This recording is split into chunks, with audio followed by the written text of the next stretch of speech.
Hey folks, welcome to the Shabine. This is the Kaylee Shabine, my office down in the basement, just behind the furnace to the right of the water cooler.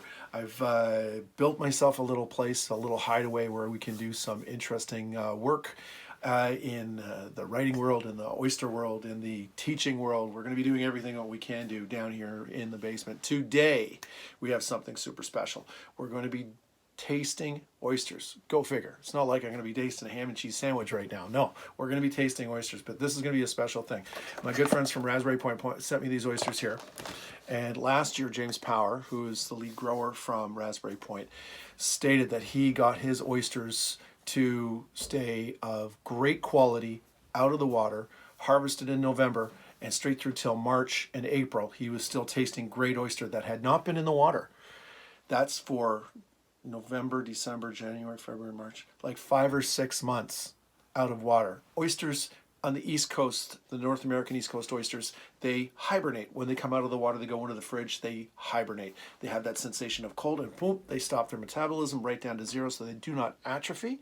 And that's why in the restaurant trade, we usually tell people that you will get 4 weeks out of water on a oyster. So harvest date to consumption date matters not really, but it does depend on where it comes from, how it was grown, the structure of the shell morphology, the region. Everything really determines how well the oysters are going to last or how long they should last. Now, normally we would not want to suggest, go ahead, have yourself a 4-month-old oyster.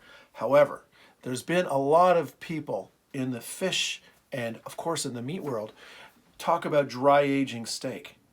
120-day-old dry aged steak, you dry age it in the fridge and it becomes a concentrated flavor. Same thing with fish. You can dry age fish for 10, 15, 20 days or longer, depending on the structure of the fish, and it will concentrate its flavor, not over the top, but just to really firm it up and give it some great structure.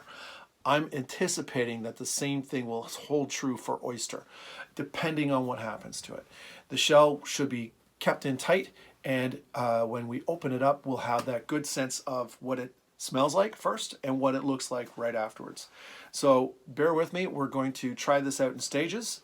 So when we come back, we are going to open up these oysters, and I'm going to show you how to quality check your oysters when they arrive, and then what you're looking for in an oyster when you open it.